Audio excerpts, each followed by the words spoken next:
Hi welcome to Aslam stocks. ഇന്ന് എടുക്കാൻ പോകുന്ന ടോപ്പിക്ക് എക്കണോമിക്സിന്റെ +2 എക്കണോമിക്സുമായി ബന്ധപ്പെട്ട് അതിലെ മൈക്രോ എക്കണോമിക്സിൽ ചോദിക്കാവുന്ന ഇമ്പോർട്ടൻറ്റ് ക്വസ്റ്റ്യൻസ് ആണ്.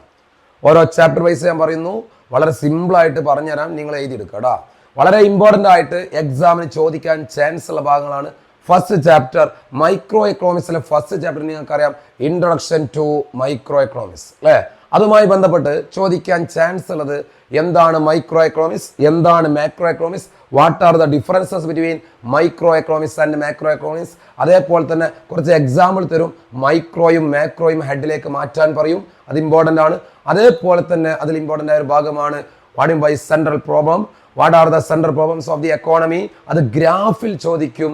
അതേപോലെ തന്നെ MOC എന്താണ് PPC, എന്താണ് MOC, എന്താണ് PPC, അതേപോലെ തന്നെ economic system, socialist economy, capitalist economy, mixed economy, ഇതിനെക്കുറിച്ച് ചോദിക്കും. അപ്പോൾ ഇത്രയും ഭാഗമാണ് ഇൻട്രൊഡക്ഷൻ ടു മൈക്രോ എക്കണോമിക്സിൽ ചോദിക്കാൻ ചാൻസ് ഉള്ളത്.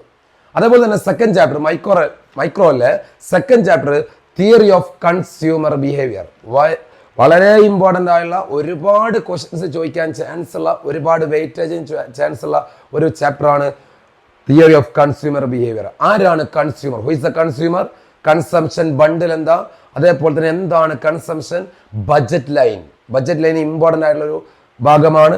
ബജറ്റ് ലൈനുമായി ബന്ധപ്പെട്ട് ചോദിക്കാവുന്നത് budget line equation, horizontal intercept, vertical intercept, slope of budget line. അതുപോലെ തന്നെ ബജറ്റ് ലൈനിന്റെ ചേഞ്ചസ്, 3 ചേഞ്ച് നമുക്ക് പറയാൻ പറ്റും. ഇൻക്രീസ് ഇൻ ഇൻകം, അതേപോലെ തന്നെ ഡിക്രീസ് ഇൻ ഇൻകം, ഇൻകത്തിൽ വരുന്ന മാറ്റം. ഇൻകത്തിൽ വന്നു കഴിഞ്ഞാൽ ബജറ്റ് ലൈൻ എന്തൊക്കെ മാറ്റങ്ങൾ സംഭവിക്കും. അതേപോലെ തന്നെ ഗുഡ് വണ്ണിൽ ഉള്ള മാറ്റം, ഗുഡ് വണ്ണിന്റെ പ്രൈസ് കൂടുക, ഗുഡ് വണ്ണിന്റെ പ്രൈസ് കുറയുക, അഥവാ increase in the price of good one or decrease in the price of good one. അതുമല്ലെങ്കിൽ മൂന്നാമത്തത് increase in the price of good 2, decrease in the price of good 2. അപ്പോൾ 3 രീതിയിലുള്ള ഷിഫ്റ്റുകൾ ചോദിക്കാറുണ്ട് ബജറ്റ് ലൈനിന്റെ ചേഞ്ചസ്. അതുപോലെ തന്നെ പിന്നെ ചോദിക്കാൻ ചാൻസ് ഉള്ളത് യൂട്ടിലിറ്റിയാണ്. എന്താണ് യൂട്ടിലിറ്റി, എന്താണ് കാർഡിനൽ യൂട്ടിലിറ്റി, എന്താണ് ഓർഡിനൽ യൂട്ടിലിറ്റി, അതുപോലെ തന്നെ എന്താണ് law of diminishing marginal utility, LDMU, വളരെ ഇമ്പോർട്ടൻ്റ് ആയ ഭാഗമാണ്. അതേപോലെ തന്നെ ബജറ്റ് ലൈനുമായി കമ്പയർ ചെയ്ത് ചോദിക്കുമ്പോൾ ഏറ്റവും ഇമ്പോർട്ടൻ്റ് ആയിട്ടുള്ള സംഭവമാണ് കൺസ്യൂമർ ഇക്വിലിബ്രിയം. കൺസ്യൂമർ ഇക്വിലിബ്രിയം എന്താ എന്ന് ചോദിക്കാറുണ്ട്. കൺസ്യൂമർ ഇക്വിലിബ്രിയം, അതുപോലെ തന്നെ ഇൻഡിഫറൻസ് കർവ്, അതിൻ്റെ features, properties of indifference curve, ഒരുപാട് തവണ റിപ്പീറ്റ് ചെയ്ത ക്വസ്റ്റ്യൻ ആണ്. What by indifference curve, what are the properties of indifference curve, features of indifference curve. Indifference കർവും ബജറ്റ് ലൈനുമായി ബന്ധപ്പെട്ട കൺസ്യൂമർ ഇക്വിലിബ്രിയം വളരെ ഇമ്പോർട്ടൻ്റ് ആയ ഭാഗമാണ്. അതുപോലെ തന്നെ ഇമ്പോർട്ടൻ്റ് ഭാഗമാണ് ഡിമാൻഡ്. എന്താണ് ലോ ഓഫ് ഡിമാൻഡ്, എന്താണ് price elasticity of demand. Price elasticity of demand 5 രീതിയിലുണ്ട്. നിങ്ങൾക്കറിയാം, elastic, inelastic, unitary, perfectly elastic, perfectly inelastic. അതുമായി ബന്ധപ്പെട്ട ഗ്രാഫ് വെരി ഇമ്പോർട്ടൻ്റ് ആണ്. ഇലാസ്റ്റിക് ഡിമാൻഡ് കാണാൻ ഇക്വേഷൻസ് ചോദിക്കും. ΔQ/ΔP/P/Q, percentage method, geometric method, അതേപോലെ തന്നെ ലീനിയർ ഡിമാൻഡ് കർവ്, അതുമായി ബന്ധപ്പെട്ട ഡിമാൻഡുകൾ ചോദിക്കാറുണ്ട്. അത് A-BP ബന്ധപ്പെട്ട ഇക്വേഷൻസ് വളരെ ഇമ്പോർട്ടൻ്റ് ആയ ഭാഗമാണ്. ഡിമാൻഡുമായി ബന്ധപ്പെട്ട ആ ഭാഗത്ത് നിന്ന് ചോദിക്കുന്നത്. അതേപോലെ തന്നെ അതിൽ നിന്നുള്ള ഏറ്റവും ഇമ്പോർട്ടൻ്റ് ആയ ഒരു ഭാഗം കൂടിയാണ് what are the factors affecting the demand. ഡിമാൻഡിനെ ബാധിക്കുന്ന ചില ഫാക്ടേഴ്സ് എന്തൊക്കെയാണ്, അത് വളരെ ഇമ്പോർട്ടൻ്റ് ആണ്, അത് ചോദിക്കുന്ന ഒരു ചോദ്യമാണ്. അപ്പോൾ ഇത്രയും ഭാഗങ്ങൾ. അതേപോലെ തന്നെ ആ ചാപ്റ്ററിൽ നിന്ന് വളരെ ഇമ്പോർട്ടൻ്റ് ആയ ഒരു ഭാഗം കൂടിയാണ് ചേഞ്ചസ് ഇൻ ഡിമാൻഡ്. ഡിമാൻഡിൽ വരുന്ന മാറ്റങ്ങൾ, 2 രീതി മാറ്റങ്ങൾ പറയാൻ പറ്റും. മൂവ്മെന്റും അതേപോലെ തന്നെ ഷിഫ്റ്റും. മൂവ്മെന്റിൽ എക്സ്പാൻഷൻ ഓഫ് ഡിമാൻഡും കോൺട്രാക്ഷൻ ഓഫ് ഡിമാൻഡും. ആ ഗ്രാഫ് നിങ്ങൾ പഠിച്ചു വെക്കുക. അതേപോലെ തന്നെ വളരെ ഇമ്പോർട്ടൻ്റ് ആയ സംഭവമാണ് ഇൻക്രീസിങ് ഡിമാൻഡും ഡിക്രീസിങ് ഡിമാൻഡും. ഇതിൻ്റെ പേര് ഷിഫ്റ്റ് ഇൻ ഡിമാൻഡ്. ഇത്തരം ഭാഗമാണ് തിയറി ഓഫ് കൺസ്യൂമർ ബിഹേവിയറുമായി ബന്ധപ്പെട്ട് നിങ്ങളോട് ചോദിക്കാൻ ചാൻസ് ഉള്ള വളരെ ഇമ്പോർട്ടൻ്റ് ആയിട്ടുള്ള ക്വസ്റ്റ്യൻസ്.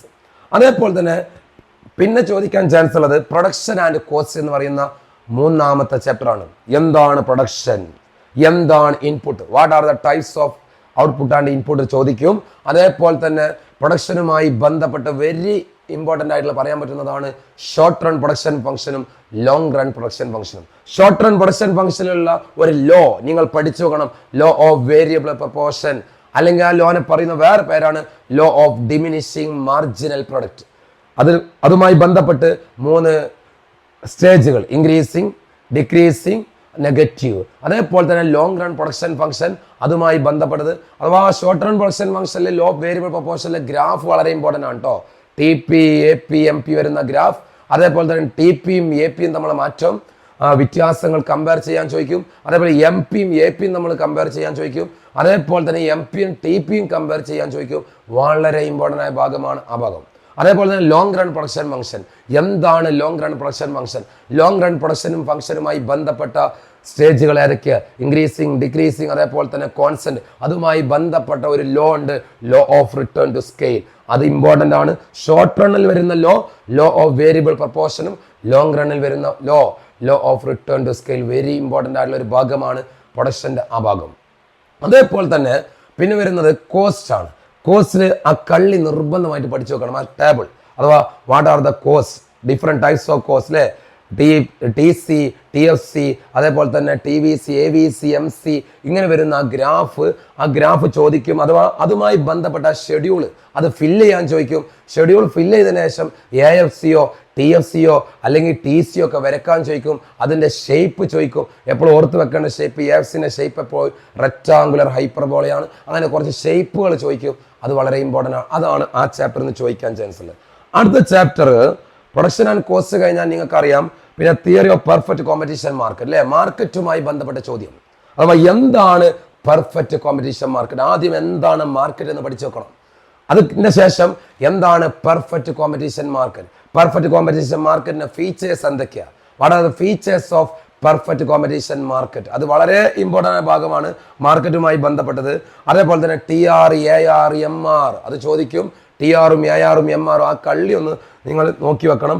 അതേപോലെ തന്നെ അതിൽ വളരെ ഇമ്പോർട്ടൻ്റ് ആയ ഭാഗമാണ് profit maximisation, supply, law of supply, elasticity of supply, സപ്ലൈയുമായി ബന്ധപ്പെട്ട കർവ്, അതേപോലെ തന്നെ സപ്ലൈ, ഇലാസ്റ്റിസിറ്റി ഓഫ് സപ്ലൈ കാണാനുള്ള ഇക്വേഷൻ.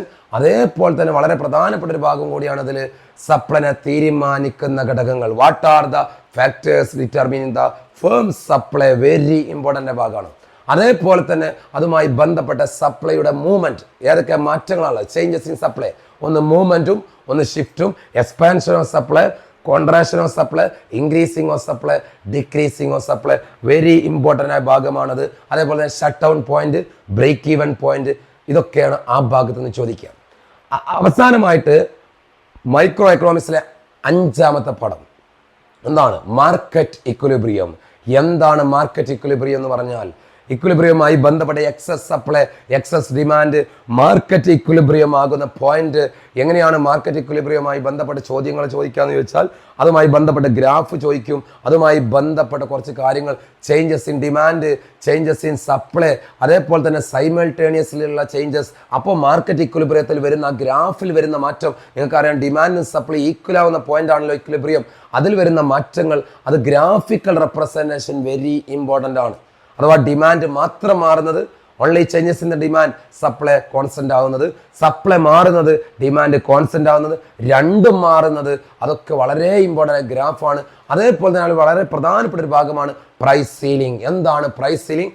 എന്താണ് പ്രൈസ് ഫ്ലോർ? പ്രൈസ് സീലിംഗും പ്രൈസ് ഫ്ലോറുമായി ബന്ധപ്പെട്ട ഗ്രാഫ് വളരെ ഇമ്പോർട്ടൻ്റ് ആണ്. അതേപോലെ തന്നെ പ്രൈസ് സീലിംഗും പ്രൈസ് ഫ്ലോറും തമ്മിലുള്ള ഡിഫറൻസ്. ഇത്രയും ഭാഗമാണ് മൈക്രോ എക്കണോമിക്സ് എന്ന് ഇമ്പോർട്ടൻ്റ് ആയിട്ട് ചോദിക്കാവുന്ന ചോദ്യങ്ങൾ. വളരെ ഇമ്പോർട്ടൻ്റ് ആയ ഭാഗങ്ങളാണ് പറയുന്നത്. ഇനി നിങ്ങൾക്ക് ഏതെങ്കിലും ഭാഗത്ത് ഡൗട്ട്സ് ഉണ്ടെങ്കിൽ നിങ്ങൾ എന്നോട് ചോദിച്ചു കഴിഞ്ഞാൽ ഞാൻ വീഡിയോ ചെയ്യാം. ഇനി മാക്രോ എക്കണോമിക്സുമായി ബന്ധപ്പെട്ട ചോദ്യങ്ങൾ വേറെ വീഡിയോയിൽ ഞാൻ പറഞ്ഞുതരും. Okay, thank you.